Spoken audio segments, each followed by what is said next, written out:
do Saia Justa, por exemplo, era um negócio mais organizado nesse sentido de gravado para aparecer na televisão. Então, dava essa sensação. Fora isso, eu nunca trabalhei. Eu só fico feliz fazendo coisas legais. E eu fico achando, quando eu falo assim com a minha filha, que tem 13, com as minhas sobrinhas, com os meus alunos, eu sempre falo isso, que as pessoas que são felizes profissionalmente são aquelas que entendem que estão fazendo coisas legais. Aí você vai fazendo coisas legais e coisas legais vão acontecendo em torno das coisas legais que você está fazendo. Então, eu acho que as pessoas deviam trocar essa ideia de escolhas profissionais e deviam simplesmente fazer escolhas legais. E fazer coisas legais. Porque quando a gente faz coisas legais, a gente faz de um jeito animado. Você não sente assim que você está sofrendo para fazer aquilo. Aí você não tem a sensação do trabalho como um ato de tortura que é jogado contra você, porque você está fazendo uma coisa que você acha que você se sente feliz fazendo. Enfim, e nesse sentido que eu digo, assim, para acabar essa conversa, que eu faço filosofia, que a rigor não é fazer coisa nenhuma, né? Divertido, né? Mas funciona, é isso.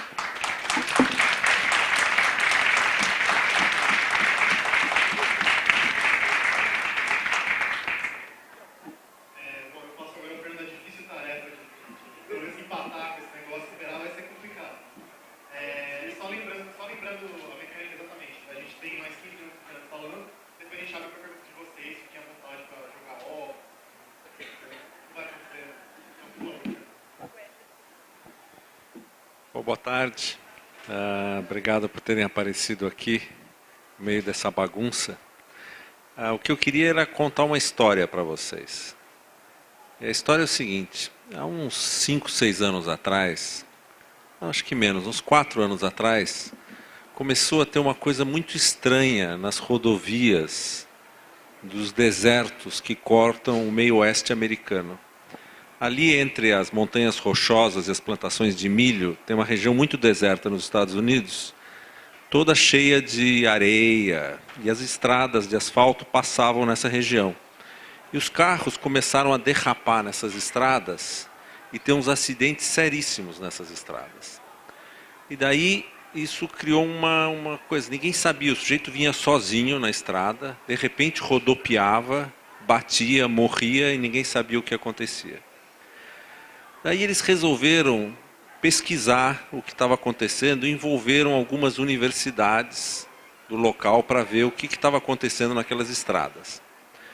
E quando eles foram ver o lugar que os caras derrapavam, eles viram que essas pessoas derrapavam porque no lugar da estrada tinha uma espécie de uma geleia, uma meleca, uns 10 centímetros de altura de uma meleca extremamente escorregadia.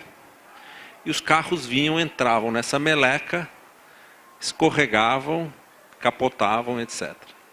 Os sujeitos foram ver o que era essa meleca.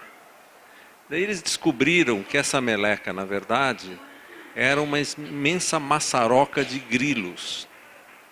Uma quantidade enorme de grilos. Imagina a quantidade de grilos que você precisa ter para fazer uma camada de 10 centímetros de milho, de grilo moído numa estrada de asfalto. E aí os caras falam, mas por quê? Como é possível que tem essa maçaroca de grilo no meio de uma estrada no meio oeste americano?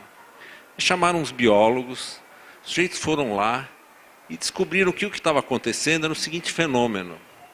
Tem uns grilos que tem muito no deserto americano, e eles saem andando e formam uma longa marcha. Eles formam uma espécie de uma caravana. Todos os grilos, todos juntinhos. Quando esses grilos passam numa estrada, imagina milhões de grilos passando numa estrada, quando um carro passava em cima, moía alguns deles. Mas isso não explicava, porque qual o problema? Moe os grilos, eles continuam passando, mas o que acontecia era uma coisa muito estranha. Quando um carro passava em cima da caravana de grilos, os grilos que vinham atrás começavam a comer os grilos que tinham sido moídos pelo carro que passava em cima. E aí era muito estranho, porque os cientistas descobriram que os grilos gostavam de comer carne e os líquidos do próprio grilo espremido. E ninguém entendia o que aconteceu isso. Mas isso foi uma dica importante para esses biólogos, para eles entenderem por que os grilos, afinal, andavam nessas caravanas, todos muito juntos, e não ao acaso pelo deserto. E a razão é o seguinte, que quando um grilo, numa caravana dessa, foram pesquisar, descobriram que quando um grilo sai da caravana e começa a andar sozinho pelo deserto, os passarinhos vêm e comem ele. E por alguma razão que até hoje não foi descoberta, se o grilo estiver no caminho, o passarinho não come. Então todos os grilos ficam juntos, porque o primeiro que sair do grupo é comido pelos passarinhos. Então já tinham descoberto por que forma meleca, porque quando um carro passa, os outros grilos ficam lá comendo, passa outro carro, vem mais grilo comer, passa outro carro, até que acumula uma quantidade suficiente de meleca e começa a dar acidente. Mas eles perguntaram por que será que esses grilos andam tão rapidamente numa direção tão grande. Começaram a observar o comportamento dos grilos. E eles viram o seguinte, quando o grilo andava, os grilos que vêm atrás, tá certo? Tentam sempre comer o grilo que está na frente. Eles estão muito famintos, eles vivem no deserto, eles estão muito famintos. E o grilo que está na frente, para não ser comido, ele tem duas coisas que ele pode fazer. Ou ele anda mais rápido, que ele faz, ou ele começa a dar coice nos grilos de trás, de modo a não deixar o grilo de trás comer ele, tá certo? E esse fenômeno de não poder sair para não ser comido pelo passarinho, tentar comer o da frente e evitar que o de trás te coma, faz com que essas enormes caravanas de grilos se movam pelo deserto. Essa história que eu estou contando para vocês, por que eu resolvi contar? Por dois motivos. Primeiro, que é a crônica que dá o título ao meu livro. Segundo motivo, porque isso aí foi publicado numa revista científica chamada Science, que é uma revista impossível de ler. Porque essa história bacana é contada de um modo tão rebuscado, com tanto termo técnico, que ninguém consegue digerir isso. Tá certo? Como eu sou biólogo e passei muitos anos lendo esse tipo de revista, eu sempre achei, olha que história legal. E olha que história legal que ninguém nunca tem acesso a ela, porque ela está embutida numa revista científica. Não só ela está lá perdida numa revista científica, como ela não é suficiente, não é assim, o homem chegou na Lua, descobriu a cura do câncer. Uma história como essa, ela é tão obscura que os nossos amigos jornalistas científicos nunca vão botar ela na Folha, no Estadão, como sendo uma grande descoberta científica, porque ela nem é uma grande descoberta científica. Como é que você faz uma notícia de primeira página explicando que descobriram por que os grilos canibais amontoam nas estradas do meio oeste americano? E daí, como eu lia muito dessas coisas, eu falei, puxa, isso aí talvez seja legal. Começar a escrever sobre artigos científicos completamente obscuros, de uma maneira que as pessoas que leem jornal possam gostar. E faz 6 anos que eu faço isso toda semana. Toda semana eu escolho um artigo, e o critério de escolha é o meu interesse e o que eu acho que vai interessar vocês. Não é importância científica, não é a grande descoberta, a cura do câncer, isso eu deixo para os jornalistas científicos. E conto uma história dessas. E o resultado é que, e o meu desejo, na verdade, é que as pessoas percebam que ciência é muito mais divertida e muito mais interessante do que aquela coisa árida que a gente aprende na escola. E os artigos, eles são publicados toda quinta-feira no Estadão, tem um artigo meu. E são sempre essa receitinha. Eu pego um artigo que tem um título horrível, em geral uma compreensão muito difícil. No fim do artigo tem a citação do artigo original, as pessoas sempre podem ler o artigo original. E transformo aquilo, explico, leio um pouco mais em volta e transformo aquilo numa crônica que tem 3.334 toques, porque o Estadão é esse o espaço que ele me dá. E a ideia aqui que é é mostrar para as pessoas que a ciência é muito mais interessante, que tem cientistas preocupados com coisas muito interessantes. Essa semana, por exemplo, eu estou fazendo vou preparar, na verdade, a quarta-feira eu vou escrever, estou lendo agora.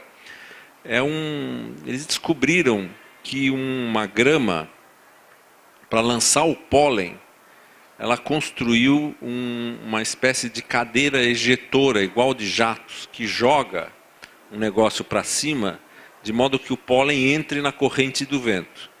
Então, como que uma grama constrói, através da seleção natural, um mecanismo de ejeção de pólen?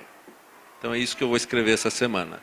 É um trabalho científico de um sujeito que descobriu o mecanismo de ejeção de pólen de uma grama do interior da França. E é isso que eu tenho feito nos últimos, 5, 6 anos, toda quarta-feira de manhã. Tem que estar ao meio-dia no jornal, e eu pego as coisas que eu juntei daquela semana e escrevo uma coisa dessas. Qual o objetivo disso? O objetivo final é mostrar nos artigos, primeiro, como a descoberta é feita, como os cientistas pensaram, né? E como eles chegaram àquela conclusão. Então, um pouco da explicação da metodologia científica através de exemplos. Depois, mostrar que a ciência é uma maneira de ver o mundo. É uma maneira diferente de ver o mundo do que a maioria das pessoas está acostumada. E é uma maneira também de entender o mundo e de prever como as coisas acontecem. E essa receitinha eu usei durante muitos anos, eu ainda uso. E agora a gente juntou isso nesse livro que ele estava dizendo que está vendendo muito bem, que são, acho que lá tem 160 ou 180 crônicas dessas, cada uma de uma página e meia. E o interessante é que agora essas crônicas estão começando a ser usadas nas escolas para incentivar os alunos a acharem ciência interessante. Se você tem que dar uma aula sobre taxonomia dos grilos, que é a coisa mais horrível de se ensinar possível, você dá para os alunos pelo menos uma crônica sobre os grilos canibais, você desperta a atenção deles e desperta a atenção para que a ciência é uma coisa mais interessante que as pessoas acham.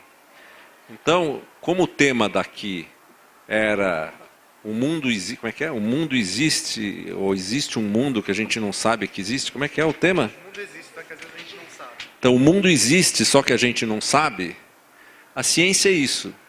Os grilos canibais existem no oeste americano, só que a gente não sabia. E o triste é que só poucos cientistas acabam lendo a descoberta que os grilos canibais, que fazem essa longa marcha, existem no deserto americano, e o resto das pessoas provavelmente vai nascer e morrer sem nunca ter o carro abatido por uma meleca de grilos e sem nunca saber que esse fenômeno da natureza existe. Então, é uma missão muito simples, na verdade, e bem divertida. Então era isso, acho que agora a gente pode começar a debater. Obrigado.